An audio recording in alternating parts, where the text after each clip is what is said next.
Hai anak-anak, selamat siang. Kita berjumpa lagi di PA Anak Kita pada siang hari ini. Nah, PA Anak Kita hari ini judulnya adalah Berikatkan Sukacita. Apa maksudnya ya berikatkan sukacita? Nah, nanti Pak Pendeta Jimmy akan menjelaskan firman Tuhan. Apa yang dimaksud dengan berikatkan sukacita? Nah, mari kita mempersiapkan hati, kita memberikan dedikasi waktu. Setiap Sabtu siang kita mau belajar firman Tuhan. Dan biarlah ini menjadi satu kebiasaan baik, anak-anak bisa bertumbuh di dalam mengenal Tuhan kita. Mari kita mempersiapkan hati kita sejenak.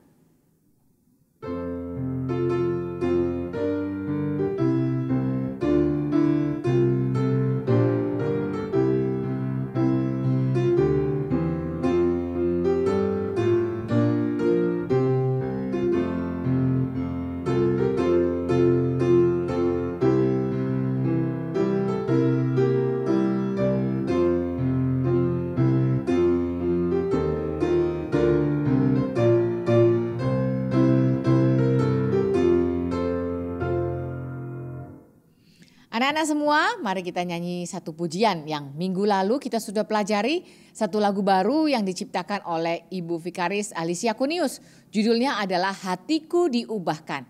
Mari kita nyanyikan lagu ini 2 kali membuka PA Anak Kita pada siang hari ini.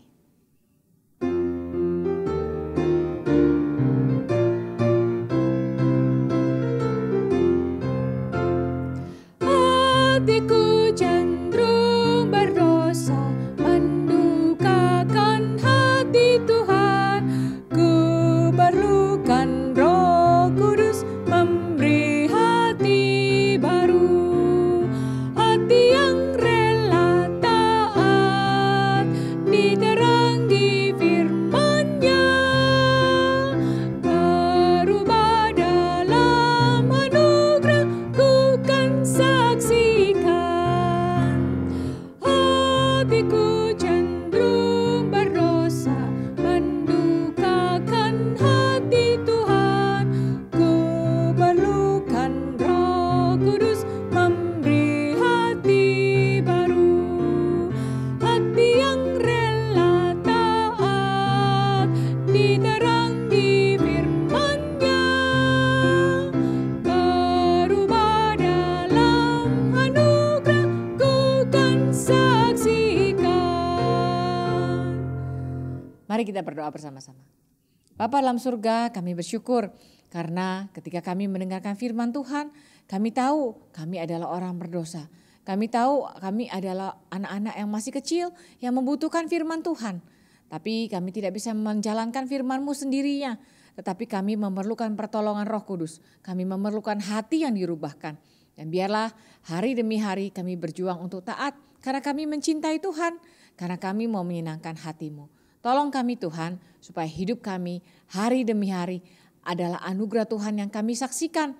Bahwa Tuhan begitu mengasihi kami. Tuhan berbelas kasihan kepada kami semua. Anak-anak yang masih kecil yang Tuhan cintai. Terima kasih Tuhan. Dalam nama Tuhan Yesus kami berdoa dan kami mengucap syukur. Amin. Anak-anak sekalian, di dalam hidup kita menjadi orang Kristen, kita sangat bersyukur karena ketika Tuhan memanggil, kita bisa diberikan kemampuan untuk mendengar. Nah, Tuhan panggilnya lewat apa? Atau ada yang panggil nama, "Hai, kamu namanya siapa?" Begitu? Enggak ya, Tuhan panggil kita lewat firman. Karena di dalam Alkitab juga dikatakan, domba-dombaku mengenal suaraku. Bagaimana kita bisa mendengarkan suara Tuhan? Mendengarkan lewat firman Tuhan. Sehingga setiap kali kita mulai PA Anak kita mau berdoa sama Tuhan. Tuhan, tolong hari ini saya mau mendengarkan suara-Mu. Suara apa? Suara firman. Karena firman yang memanggil kita. Nah, mari kita mempersiapkan hati kita. Kita mau mendengarkan firman Tuhan hari ini. Temanya adalah berikatkan sukacita. Tuhan maksudnya apa ya? Berfirman seperti itu. Nah, mari kita sama-sama mendengarkan firman Tuhan. Kita nyanyikan lagu Tuhan Panggilku Dengar. Ini adalah satu lagu yang diciptakan oleh Pak Pendeta Stephen Tong ketika Bible Camp Nasional tahun 2021. Nah, sebagian anak-anak pasti ada yang ikut Bible Camp Nasional tahun 2021 lewat streaming. Waktu itu masih zaman pandemi ya. Jadi semua streaming di rumah dan kita belajar lagu yang baru ini. Mari kita sama-sama mengingat lagu ini. Tuhan panggilku dengar, menjadi persiapan hati kita mendengarkan firman Tuhan. Kita nyanyikan lagu ini 2 kali.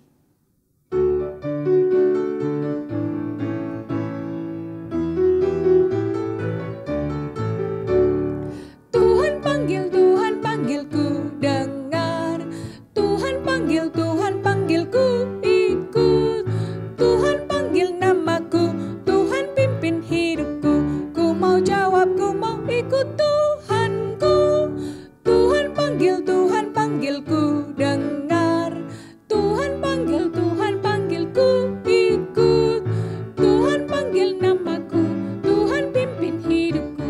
Ku mau jawab, ku mau ikut Tuhanku. Anak-anak sekalian, mari kita lanjutkan pembahasan dari Mazmur. Mari kita membaca Mazmur yang ke-30. Mazmur yang ke-30. Mari semua membaca bersama-sama, saya akan bacakan. Tapi semua anak-anak ikut membaca dari Alkitab masing-masing ya. Mari kita baca Mazmur 30.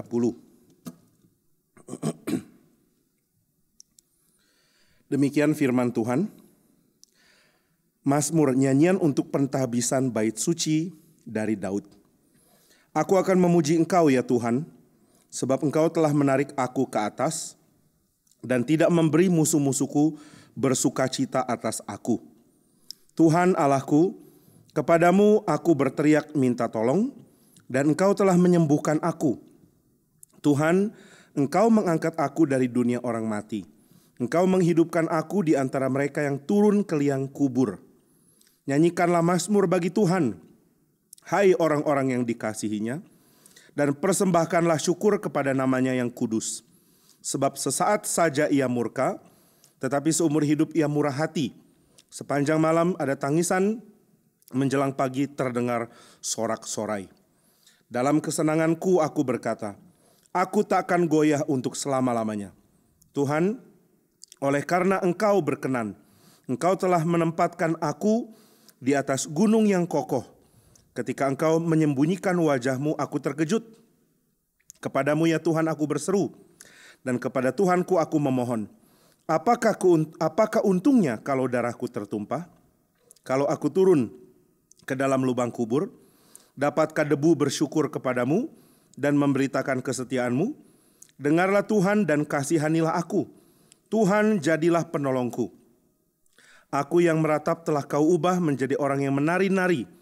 Kain kabungku telah Kau buka.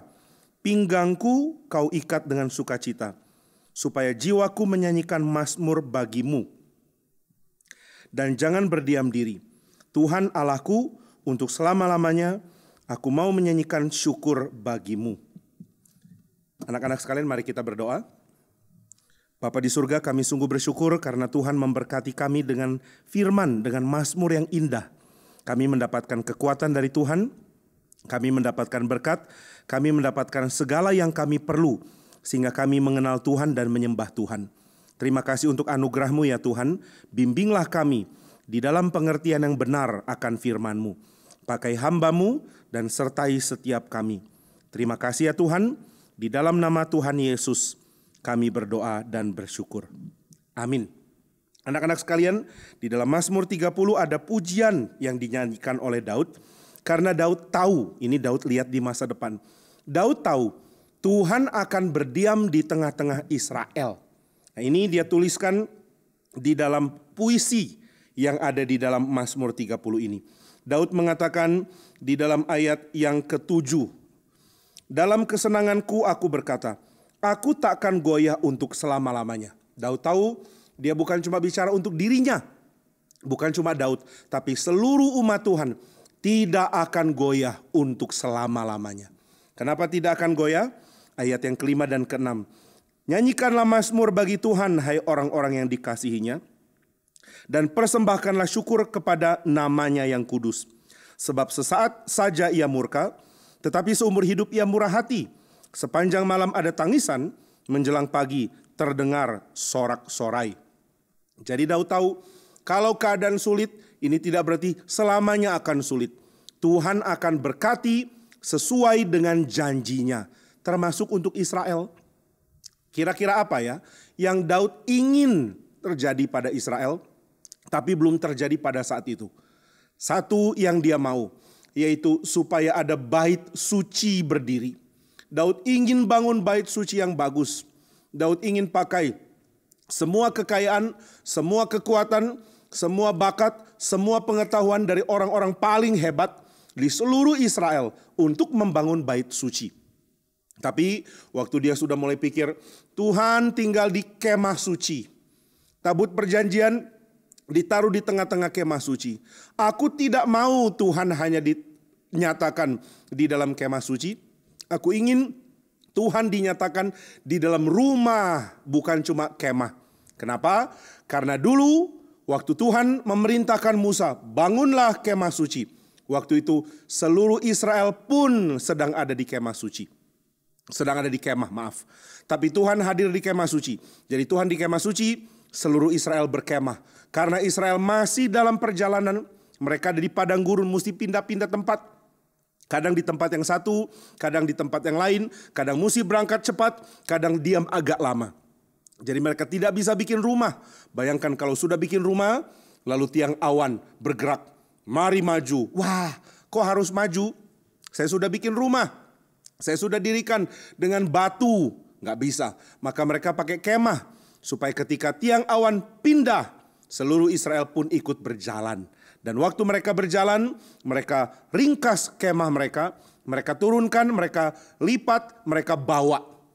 Nanti sampai tiang awan atau tiang api berhenti, baru mereka bentangkan lagi kemah. Nah itu sebabnya Tuhan pun tinggal di dalam kemah. Karena Tuhan tinggal di dalam kemah bersama dengan seluruh Israel yang ada di dalam kemah, maka Tuhan pun menyatakan kehadirannya dengan adanya kemah suci. Nah sekarang menurut Daud, kita kan sudah tidak lagi di padang gurun. Orang Israel sudah tidak tinggal di kemah. Itu dulu waktu di zaman Musa. Ketika Musa memimpin Israel di padang gurun. Itu dulu. Sekarang kami semua sudah ada di tempat masing-masing. Daud juga sudah punya rumah. Daud mengatakan, saya sudah diam dengan tenang di Yerusalem. Saya sudah punya istana. Saya sudah tinggal dengan tentram. Kok Tuhan masih di kemah suci? Waduh, ini bikin Daud bingung. Dia tahu Tuhan tinggalnya di sorga, bukan cuma di bumi. Tetapi di bumi Tuhan menyatakan kehadirannya di dalam kemah suci. Maka Daud berdoa, Tuhan, aku ingin supaya Engkau menyatakan kehadiranmu di bumi lewat bait suci. Bukan cuma di surga, tapi juga di bait suci. Maka aku ingin bangun bait bagimu. Tapi Tuhan bilang, bukan engkau yang akan membangun. Wah, Daud sedih. Kenapa bukan aku, Tuhan? Karena tanganmu penuh berlumuran darah. Engkau berperang dengan bangsa-bangsa lain, termasuk bangsa Filistin. Dan engkau belum menuntaskan perang itu. Engkau belum menjalankan keadilan. Engkau belum menghukum orang-orang di dalam kerajaanmu yang penuh dengan dosa. Maka Daud dilarang membangun bait suci dulu. Kapan boleh bangun? Tidak boleh bangun. Kenapa tidak boleh? Karena Tuhan pakai Daud untuk mengalahkan musuh. Sedangkan yang akan membangun bait adalah anak Daud. Siapa anak Daud yang Tuhan pilih? Salomo lah anaknya. Maka Tuhan sudah beritahu kepada Daud bahwa Tuhan mengasihi Salomo. Waktu dia lahir, Daud menamai Salomo. Ini adalah anak dari Batsyeba. Kemudian Tuhan mengatakan, aku mencintai anak ini. Aku akan menamai dia Yedijah oleh karena Tuhan. Maka Tuhan menamai anak itu karena Tuhan mencintai anak itu. Maka Daud tahu, oh berarti yang akan meneruskan saya menjadi raja adalah Salomo. Berarti yang akan membangun bait untuk Tuhan itu Salomo. Maka dari waktu Salomo kecil, Daud ajak dia bicara. Waktu Salomo makin besar, Daud terus ajak bicara. Ketika Salomo sudah dewasa, Daud terus bicara. Kamu yang akan meneruskan jadi raja. Nanti kalau kamu jadi raja, ingat, papamu yaitu saya. Sudah siapkan ada kayu, ada batu-batu, ada semua yang diperlukan untuk bangun bait. Tolong, bangunlah bait untuk Tuhan kita. Itu kerinduanku. Aku sudah minta, aku doa kepada Tuhan, izinkan aku membangun bait bagimu. Tapi Tuhan bilang, bukan. Bukan engkau yang akan membangun bait, tetapi anakmu. Jadi sekarang anakku, kamu persiapkan dirimu. Berikan dirimu untuk Tuhan. Peliharalah kesucianmu. Cari pengetahuan, milikilah hikmat, supaya engkau mengetahui bagaimana membangun bait suci. Wah, ini dipikir terus oleh Salomo. Papa bilang, aku harus mendirikan bait suci. Wah, aku harus mengerti apa itu bait suci ya. Kenapa ada bait suci di tengah-tengah Israel? Maka Salomo mulai belajar. Dia belum jadi raja, tapi dia mulai cari tahu.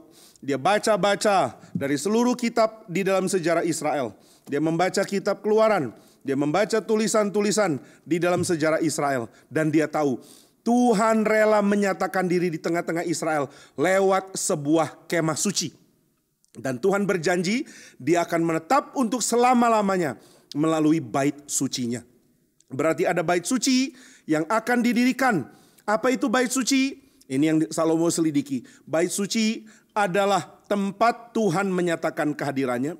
Tapi bait suci juga adalah lambang dari seluruh alam semesta yang diciptakan oleh Tuhan. Tuhan mencipta seluruh alam semesta dan Tuhan bertakhta. Maka Salomo pelajari, ada apa di bait suci ya? Oh, ternyata di bait suci harus ada imam yang melayani. Harus ada mezbah, harus ada tempat air yang melambangkan laut. Harus ada ukiran-ukiran yang bagus. Harus ada tempat suci di mana ada meja, ada lilin dengan 7 tempat lilin. Lalu ada tirai dan di balik tirai ada ruang maha suci. Di dalamnya ada tabut perjanjian. Ini semua dipelajari baik-baik oleh Salomo. Salomo pelajari, Salomo baca buku. Salomo diskusi dengan orang, Salomo berbicara sampai dia dapat pengertian. Wah, ternyata bait suci penuh simbol. Nah, dia mulai selidiki simbol-simbol apa saja yang ada di bait suci, hal-hal apa yang dia perlu tahu. Maka dia mulai pelajari tentang alam, tentang pohon, tentang binatang, tentang ibadah, tentang imam. Dia punya segala macam pengetahuan. Dia pelajari dari waktu muda. Waktu dia sudah dewasa, waktunya dia mau jadi raja. Dia sudah punya banyak pengetahuan. Dia sudah tahu dia harus mendirikan bait suci. Tetapi ternyata kakaknya justru yang ambil alih mau jadi raja. Wah, Salomo kaget. Papa bilang, aku yang nanti jadi raja. Tuhan bilang ke papa, aku yang jadi raja. Maka Salomo tanya ke mamanya, Mama, sebenarnya yang jadi raja aku atau kakak ya? Wah, mama bilang, harusnya kamu nak. Tuhan sudah bicara kepada papamu, kamu yang jadi raja. Tapi kenapa kakak Adonia yang mendeklarasikan diri jadi raja? Wah, kita nggak tahu. Tapi Salomo diam. Sudah, bukan aku yang ngotot. Kalau dia mau jadi raja silakan. Kalau Tuhan tidak mau lalu aku yang jadi raja. Biar Tuhan yang atur, jangan aku yang ngotot. Maka Salomo diam-diam. Dia biarkan kakaknya undang Yoab, panglima tentara Israel. Kakaknya undang pembesar-pembesar Israel. Kakaknya undang imam besar Israel. Mari kumpul. Loh, kumpul mau ngapain? Aku mau mendeklarasikan diri jadi raja. Kenapa kamu? Karena aku anak sulung. Tapi kalau Tuhan tidak pilih, aku pasti dipilih karena anak sulung. Tapi papamu belum bilang apa-apa. Papa pasti pilih karena aku anak sulung. Sudahlah, anak sulung harus meneruskan papanya. Ini sudah aturan di mana-mana. Ayo, maka mereka bikin pesta. Mereka suruh peniup-peniup trompet, tiup sangkakala. Setelah tiup trompet, langsung ada orang-orang berteriak, hidup Adonia, Raja Israel. Wah, ketika orang dengar Adonia melantik diri jadi raja, mereka tanya kepada Raja Daud yang sudah tua, sudah sakit. Raja Daud, iya, wah Raja Daud sudah tidak bisa bangun dari tempat tidur. Raja, iya. Apakah tuanku raja mengangkat Adonia jadi raja? Daud bilang, tidak, aku tidak angkat dia.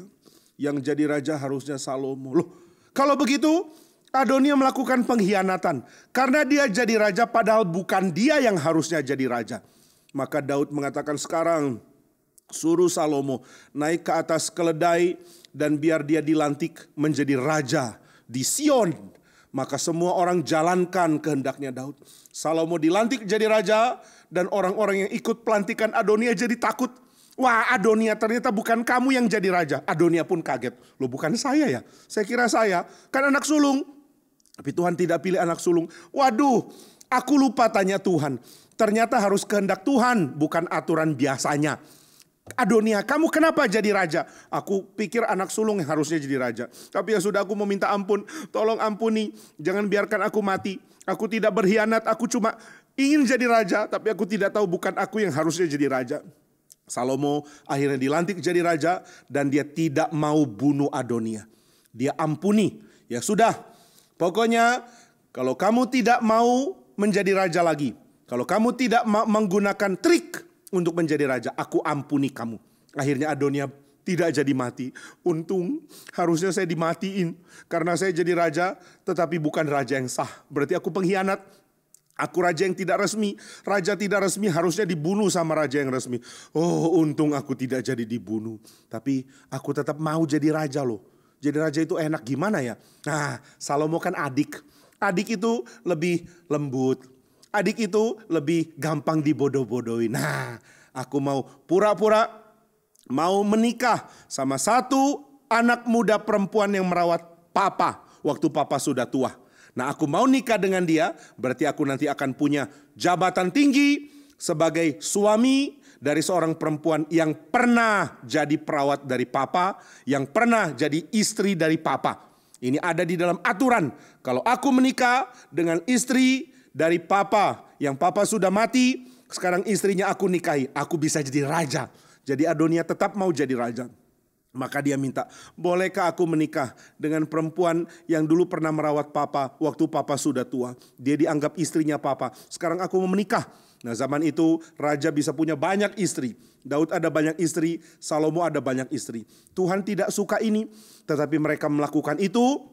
Dan Tuhan masih izinkan. Tapi sekarang Tuhan tidak mau. Karena siapa punya istri lebih dari satu, dia tidak mungkin membagi konsisten cintanya. Tidak mungkin membagi kesetiaan kepada lebih dari satu orang. Maka pernikahan dengan lebih dari satu orang, satu laki-laki dengan banyak perempuan, itu bukan hal baik.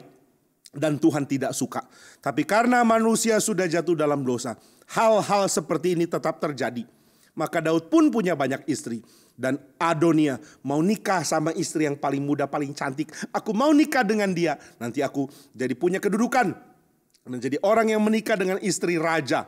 Berarti aku bisa jadi raja juga. Tapi Salomo ngerti trik ini. Salomo mengatakan, Adonia, karena engkau minta itu, berarti engkau masih mau jadi raja. Masih mau menggulingkan tahtaku. Untuk ini engkau harus dihukum mati. Akhirnya Salomo menghukum mati Adonia. Karena ini aturan yang ada, siapa mau jadi raja padahal raja yang sah sedang bertahta. Dia berkhianat, dia memberontak, dia mesti dihukum dengan hukuman mati. Nah, begitu juga dengan semua orang yang melakukan kejahatan. Di dalam zaman Daud mereka belum dihukum, pada zaman Salomo mereka dihukum. Akhirnya Salomo menjadi kuat, kerajaannya sangat besar dan semua rela tunduk kepada dia. Dia begitu kaya. Dia begitu besar, dia begitu penuh dengan kejayaan. Tetapi pada waktu Tuhan tanya, Salomo, engkau sekarang jadi raja. Mintalah daripadaku apa saja, aku akan kabulkan. Wah, Salomo hatinya murni. Dia tidak pernah serakah. Dia tidak mau main-main menjadi raja. Maka dia minta, Tuhan, aku masih muda. Dan aku harus menjadi raja menggantikan Daud papaku. Daud itu raja paling hebat. Daud adalah raja yang paling dicintai oleh Tuhan. Daud adalah raja yang paling sanggup jadi raja. Aku tidak sanggup. Maka Tuhan, berikanlah aku hikmat.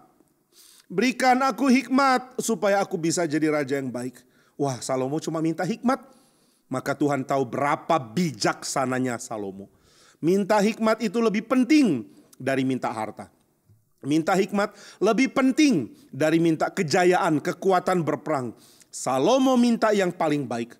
Maka Tuhan mengatakan, karena engkau sudah minta yang paling baik, aku tambahkan kepadamu hikmat, aku tambahkan juga kekayaan, aku tambahkan juga keamanan. Aku tambahkan kepadamu kelimpahan di dalam seluruh kerajaanmu. Maka kerajaan Salomo diberkati dengan limpah sekali. Hartanya begitu banyak. Salomo punya 40.000 kandang untuk kuda-kuda dia. Salomo punya 12.000 kereta berkuda untuk berperang. Salomo punya begitu banyak pengikut, begitu banyak anak buah yang pintar-pintar dan begitu teratur diatur oleh Salomo. Akhirnya kerajaan Israel jadi kerajaan yang sangat baik. Semua mau belajar dari cara Salomo memimpin negara ini. Termasuk ada orang Tirus, raja bernama Raja Hiram. Tirus juga negara kaya, tapi Raja Hiram mengaku, aku mau belajar dari Salomo. Salomo raja terbaik, Salomo raja yang paling berhikmat, Salomo raja yang pintar sekali.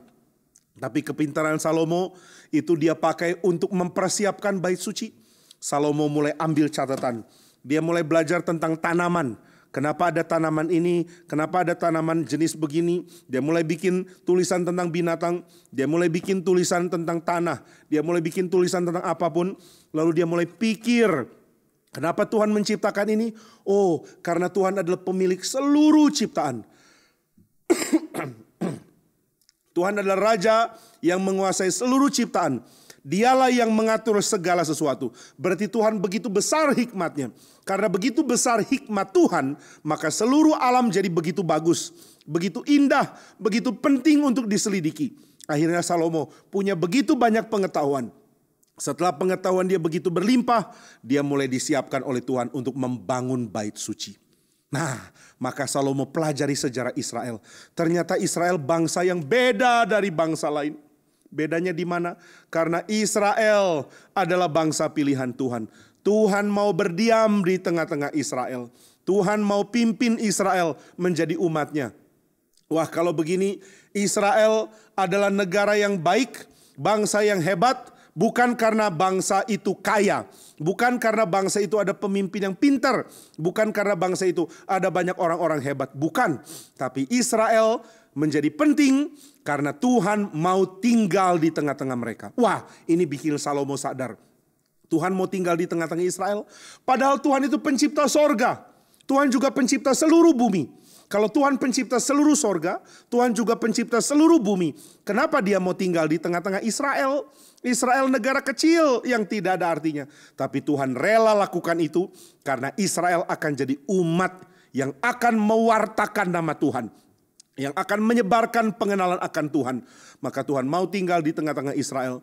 Tapi di mana Tuhan akan berdiam? Di bait suci. Kenapa di bait suci? Karena bait suci menjadi lambang dari seluruh bumi dan surga. Bait suci mempunyai banyak simbol yang menandakan tentang surga dan bumi. Wah, Salomo sadar hal ini. Dia pelajari banyak catatan. Dia pelajari kitab Imamat. Dia pelajari kitab Keluaran. Dia pelajari kitab Bilangan. Dia pelajari kitab Kejadian. Dia belajar dari para imam. Dia belajar dari rabi-rabi. Dari pengajar-pengajar di Israel. Dan Salomo jadi sadar bahwa seluruh bumi milik Tuhan. Dan Tuhan akan berkuasa, bertakhta melalui Israel. Berarti dari Israel seluruh bumi akan penuh kemuliaan Tuhan. Nah, maka dia pelajari. Dulu di Kejadian dikatakan Tuhan bikin Taman Eden. Lalu lewat Taman Eden, Tuhan perintahkan Adam dan Hawa untuk beranak cucu, bertambah banyak dan penuhi bumi. Berarti Taman Eden harus diperluas sampai seluruh bumi. Salomo ngerti. Berarti Taman Eden mirip dengan bait suci. Bait suci adalah titik awal Tuhan rela menyatakan dirinya di bumi. Tapi setelah itu bait suci harus menyebar sehingga seluruh bumi penuh dengan kemuliaan Tuhan. Nah, ini disadari oleh Salomo. Maka dia mulai berpikir, dia mulai merancang, dia mulai siapkan bahan-bahan, dia mulai siapkan batu, dia mulai siapkan kayu. Dia tanya Raja Hiram temannya. Raja Hiram dia tulis surat, maukah engkau datang ke Yerusalem berkunjung? Aku akan menjamu engkau. Saya perlu bicara hal penting sekali dengan engkau. Tolong relalah datang. Maka Raja Hiram datang. Begitu datang Salomo bicara, aku mau dirikan bait suci. Wah, Raja Hiram senang. Terpujilah Tuhan yang sudah mengangkat anak bagi Daud, melanjutkan tahtanya di Israel. Sungguh Israel bahagia karena punya raja sehebat kamu. Engkau raja hebat, engkau raja yang berhikmat, karena engkau mementingkan membangun bait suci untuk Allahmu. Wah, Salomo senang. Ternyata Hiram juga mengerti pentingnya bait suci. Hiram, di negaramu ada banyak kayu aras dan juga kayu-kayu yang hebat, yang kuat-kuat, yang bagus-bagus. Kayu-kayu paling mahal, kayu-kayu paling bermutu. Bolehkah saya beli untuk membangun bait suci? Hiram mengatakan, silahkan, kalau perlu saya juga akan mempersembahkannya, engkau tidak perlu bayar. Akhirnya kayu-kayu paling bagus didatangkan untuk bait suci. Lalu Salomo minta dari seluruh rakyat, ahli-ahli memahat, ahli mengukir, dikumpulkan. Akhirnya orang-orang paling ahli berkumpul, yang paling hebat, yang paling pintar, itu yang dipakai. Akhirnya orang-orang ini disuruh pergi ke pinggir sungai, ambil batu-batu yang besar, lalu mulai diukir. Ukir bikin bentuk kotak, ukir bikin bentuk untuk nanti menjadi bagian dari bait suci. Setelah selesai diukir, mereka bawa lalu ditaruh di tengah-tengah tanah yang akan dijadikan tempat untuk bait suci.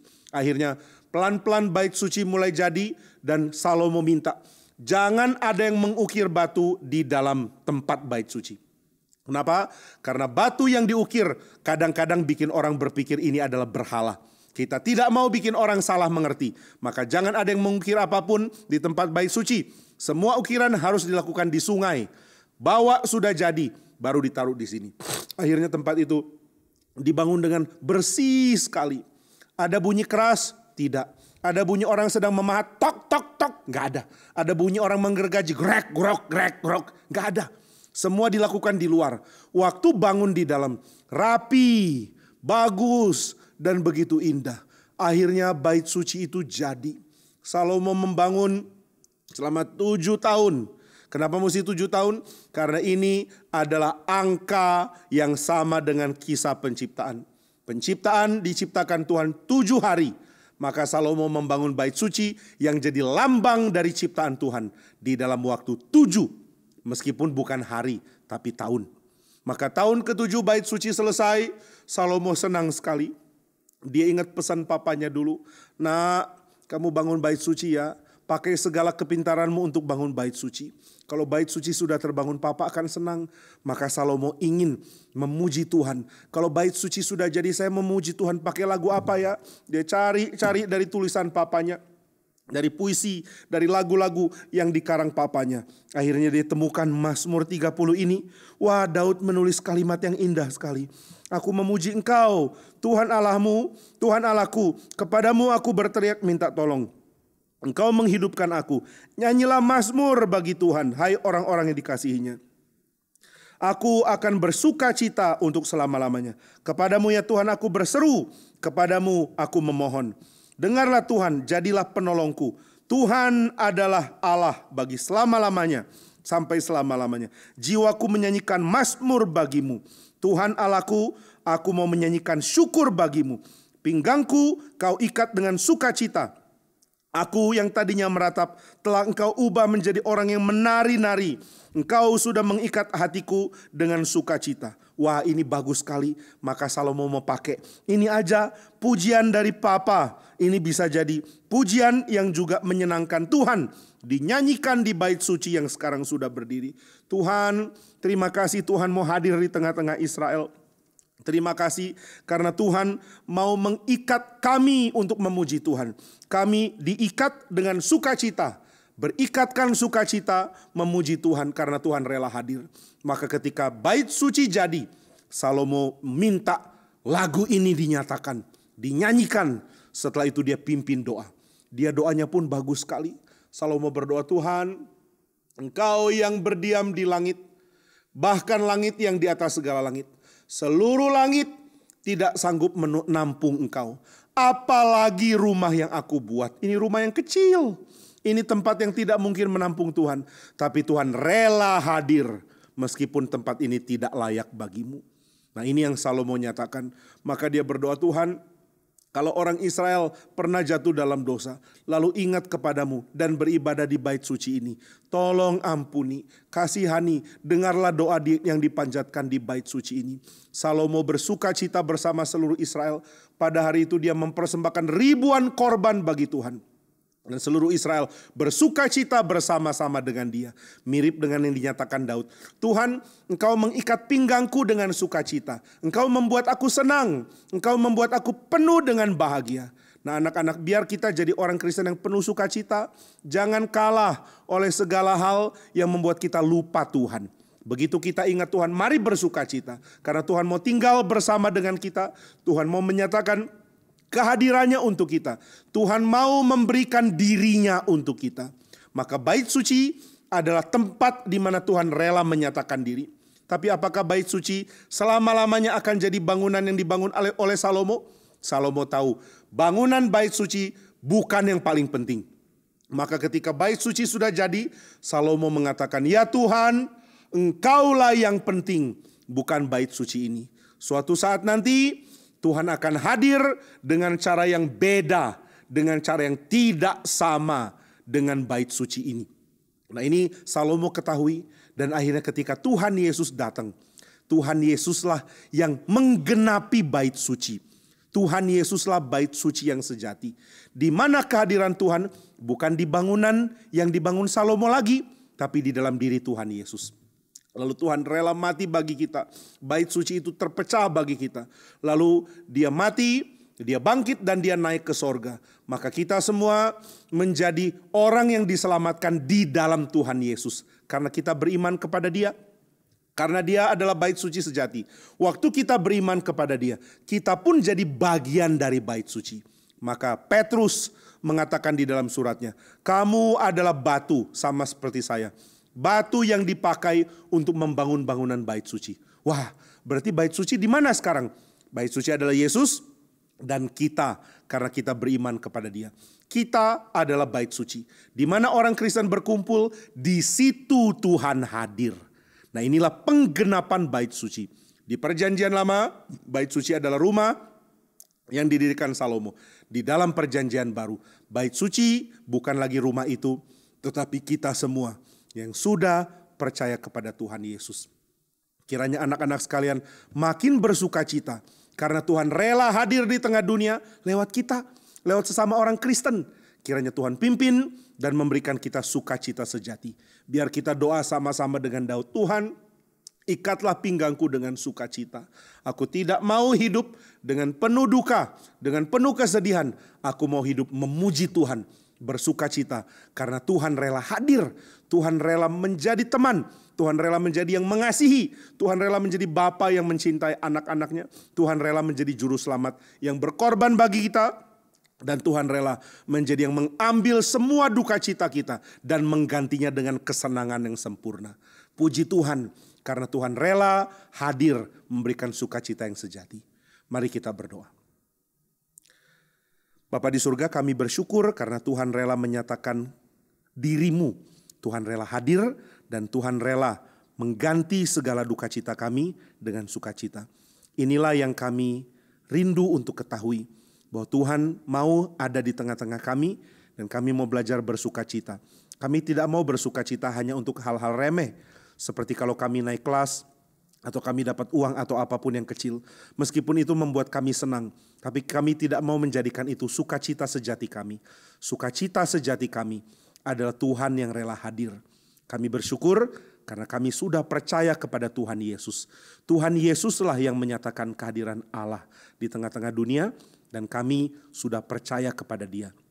Sehingga kami pun bersama dengan orang-orang percaya lain di dunia ini menjadi pernyataan kehadiran Tuhan.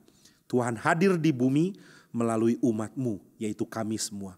Terima kasih ya Tuhan, di dalam nama Tuhan Yesus kami berdoa dan bersyukur. Amin. Ya anak-anak sekalian, sampai di sini PA anak kita pada hari ini. Sampai jumpa di PA anak di Sabtu yang akan datang. Tuhan memberkati anak-anak sekalian.